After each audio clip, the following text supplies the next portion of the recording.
I'm sorry, no photography. Thank you. It's going to be a big approach.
Dear travelers, you have just crossed the threshold into a realm where reality's boundaries are as fluid as a waking dream. This is a place where the ordinary becomes extraordinary, where the known mingles with the unknown, where the human spirit faces its deepest fears and boldest aspirations. You have entered a dimension where the impossible dances with the plausible, where mysteries unravel and enigmas entwine. Welcome, dear travelers, to a journey through the uncharted territories of the human experience. Welcome to the Twilight Zone.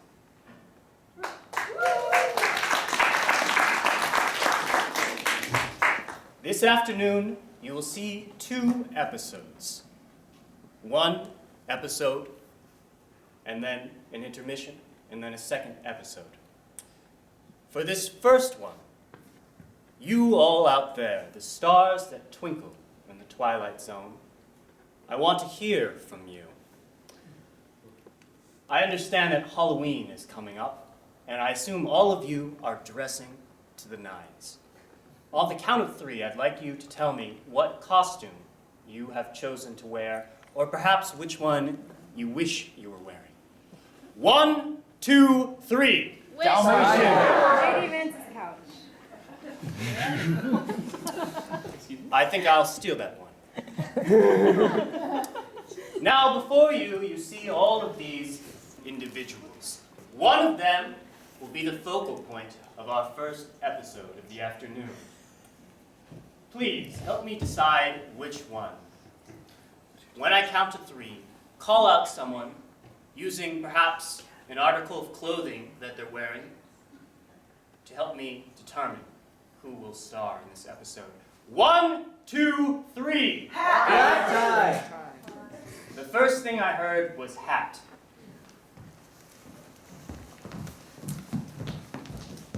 Yes, this gentleman right here in the handsome hat. Now, for this episode, I'll need a volunteer to help me. If someone could please raise their hand and come join me on the stage, even better if you choose the person next to you. I see someone who vehemently wants to come join me. Will you please come down? A round of applause.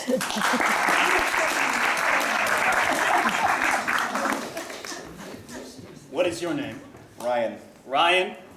And Ryan, what will you be for Halloween? mad scientist. A mad scientist. That's excellent and very fortuitous. Ryan, I'd like you to pick one of these cards. Excellent choice. Please show it to everyone else. Yes, an important object. Thank you very much, Ryan. You may return to your seat. Our first episode will involve an important object that this character comes across. Now I need your help in determining what this object will be. It'll be very significant to the story.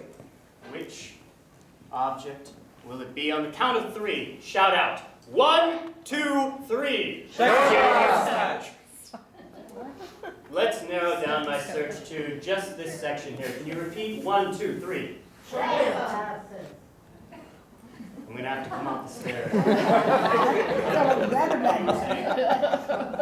A trumpet, that is correct. Yes, the important object is a trumpet. So please, sit back and enjoy this episode of The Twilight Zone, The Trumpeter.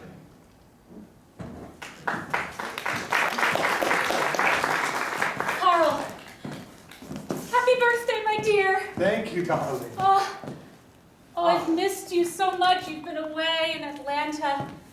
I didn't think you'd catch me so quickly. I brought you a gift. You brought me a gift for your birthday. I did. Oh, thank you, Carl. This means the world to me. It lights multiple times. Multiple times. A lighter, yes. Oh, great. So better than a match. I know you gave up smoking cigarettes, but I feel like you could still use it for various other tasks. Perhaps lighting a fire in the fireplace, or the stove. Thank you, Carl. I've missed you. The truth is, I took smoking back up. You did? I did. Darling, I'm sorry. what made you do such a thing? Oh, I miss your presence. I mean, your being there at home. I didn't know if you think of me, and it stresses me out, and I find cigarettes help calm my nerves.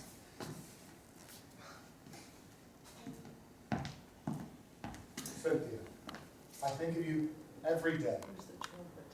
In the quiet parts of my mind, there you are, smiling back at me. Now, I can't just call you willy-nilly from Atlanta. That would cost us a fortune. I know. But my earnings are meager enough. I know, your job at the symphony doesn't earn you much. No, there's not much on the docket for a traveling brash polisher. But, one day, I hope to be able to actually play in the symphony. This is exactly why I came to surprise you. You did? I did. Well, I'm here. I have a gift. You really shouldn't have. I know we couldn't afford it, but I found it at the thrift store. It's an antique. I thought, who better to polish it up than you, the brass polisher. It's a little rusty, but No, it's beautiful. I think nobody can play it better than you, Carl. It's incredible. Sure, a little spit and shine on this, and I'll be sounding like a regular Louis Armstrong. Yes. I'll take a little work, of course, Cynthia. Darling, this is incredible. It is old. The owner said it belonged to one other person, but the man kept it for 50 years. 50 years he put his soul into it. But apparently he died in a tragic fire. I'll cherish it. It was the only thing that survived. Anyways, since it was damaged and all of that, that's why it was such a low price. Well, thank you.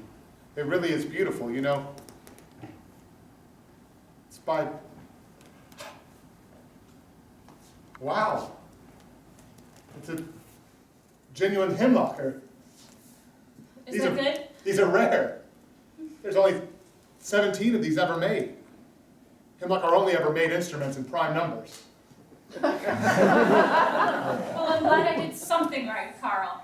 And let me do another right thing and take you to dinner. I'd love to. Thanks, darling. Of course. Carl Anderson, 35 years old, an aspiring trumpet player, with dreams of playing in the symphony. But for now, he's just a simple brass polisher. But perhaps he will polish it until it's so clear that he'll be able to see into the Twilight Zone.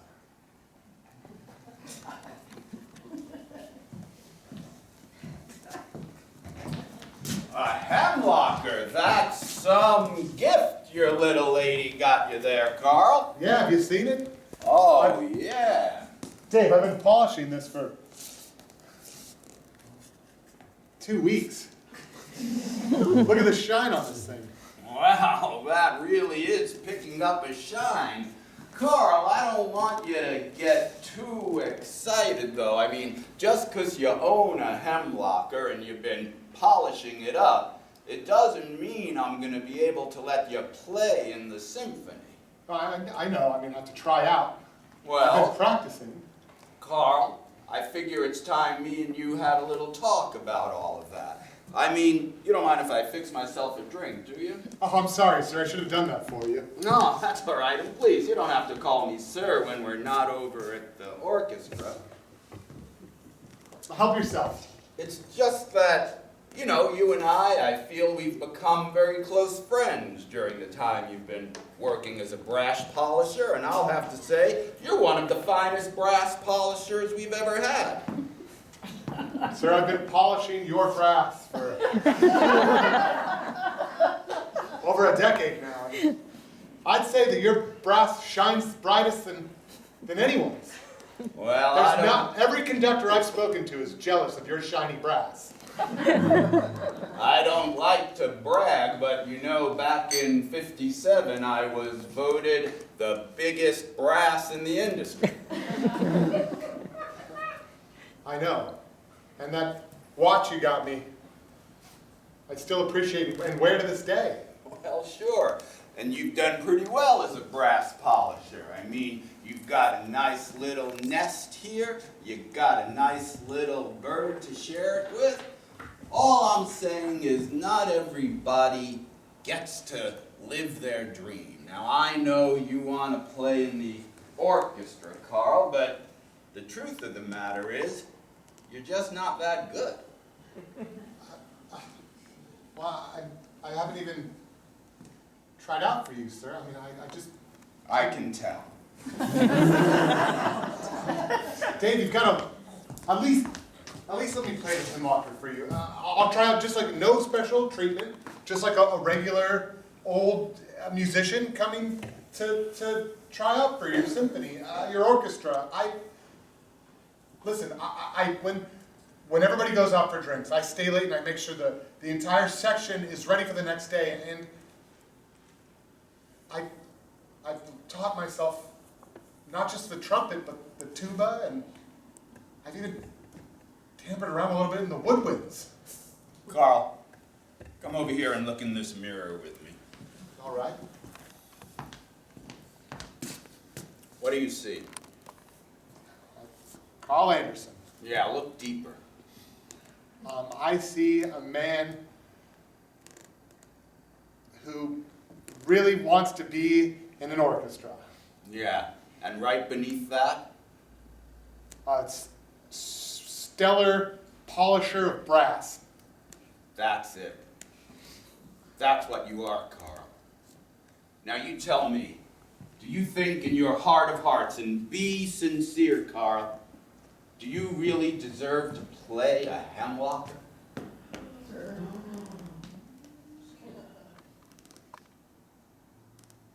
mean, it came to me in pieces, Dave, and I restored it back to its former glory. And you did a wonderful job with that. You just want me to give it away to your first chair now? Oh, you could do anything you want with it, Carl. It's your hemlocker. All I'm saying is just because you own a hemlocker doesn't mean you deserve to play it. Now, I know this is sounding harsh, but you have to understand, Carl, you have a lot of abilities. You could be almost anything you want, except a musician. Excuse me. There's someone at your door. Oh. Hi. Hi. I was down at your shop. I hear you're a brass. Polisher, yes. Polisher? Yeah, I take care of brass instruments. Come in. Maybe I'll take this opportunity to leave. Thanks for the drink, Carl. I appreciate it. You're welcome, Sir Dave. Think about what I said, all right? Sometimes the best way to have a dream is to put it in a drawer.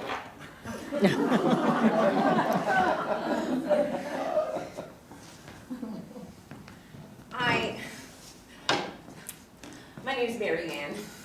Carl. So sorry to bother you at home, but No. the woman next door to your shop said that you're the best polisher in town, and I have a really big show, and I don't trust my instrument with anyone. Well, I'm your man. All right, What can I do for you? Do you have a French horn or? it's actually a flute. I know it's not a brass, but I figured No, you no, can still polish it up. Yes, I can work with the reeds also.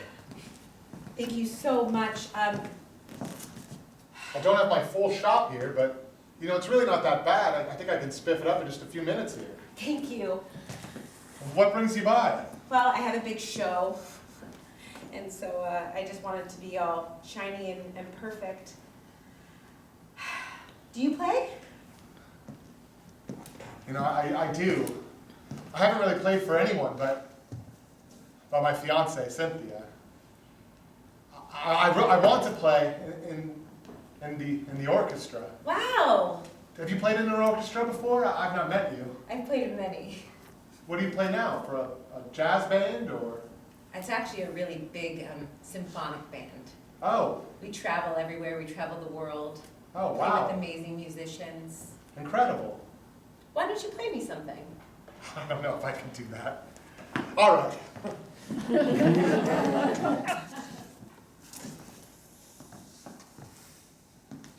Wow, what a beautiful